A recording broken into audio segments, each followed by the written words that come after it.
Hello and welcome to Dr. Brainwaves. I'm Dr. Susan Raschal and this is Dr. Rena Azar. And today's topic is going to be headache.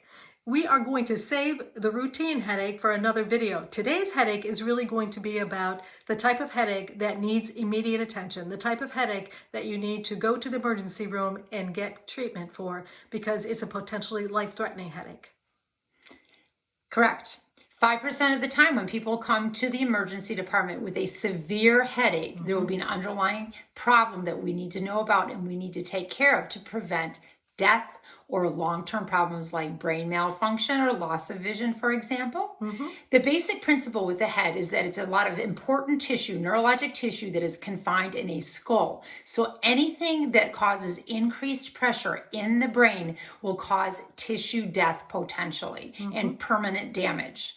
And tissue death is related to increased swelling, increased pressure, decreased blood flow because there's only so much space in there, decreased oxygen, decreased nutrients, and death, cellular death. Things are dying. That's not good in the brain.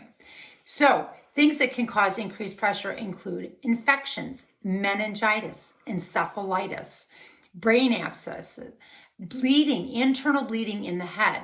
So anybody that has any kind of trauma to the head, with a severe headache, if you've had trauma, you need to come in. It's that simple. You need to come in and get evaluated. And even if you've been in a motor vehicle accident and that day you didn't feel so bad, but in the middle of the night, you have this excruciating headache, yes, you need to go in. Because you can have a delayed bleed. Right. And special consideration is given to people who have an underlying free bleeding tendency. If you're an easy bleeder, easy bruiser, you're at higher risk for that kind of problem.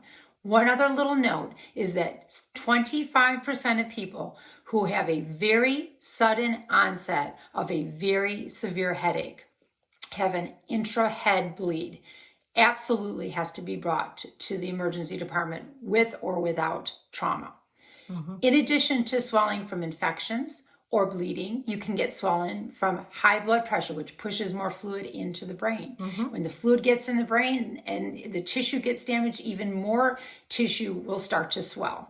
This is the same phenomenon that occurs with low blood flow to the brain. So if you have low blood flow because of a stroke or narrowing vessels, then the tissue death that results from the low blood flow through that tissue will cause swelling and pressure and brain cell death.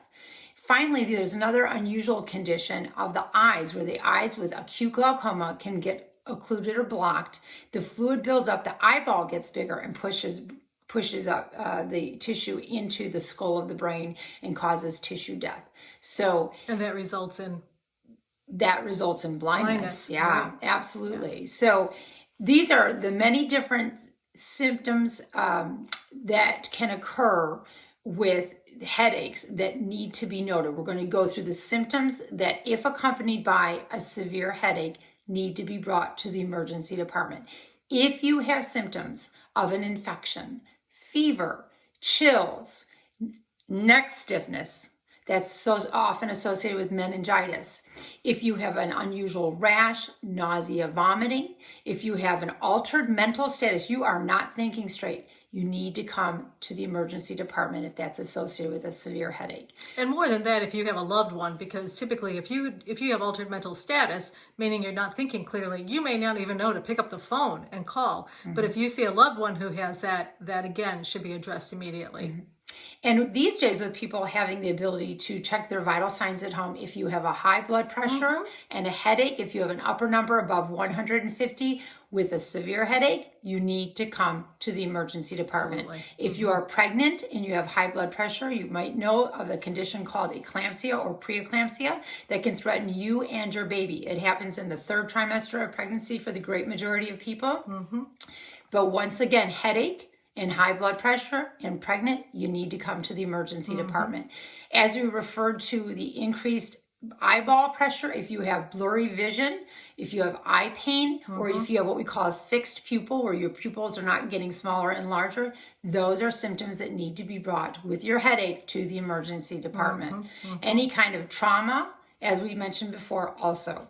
So when you go to the emergency department, first thing that will be checked will be your vital signs with special attention to your blood pressure.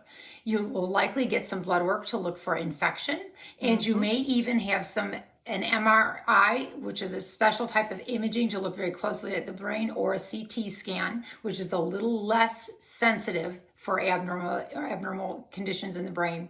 And finally, you may even experience a lumbar puncture, which is a way for us to check pressure in the brain and to check for infection, cancers, etc.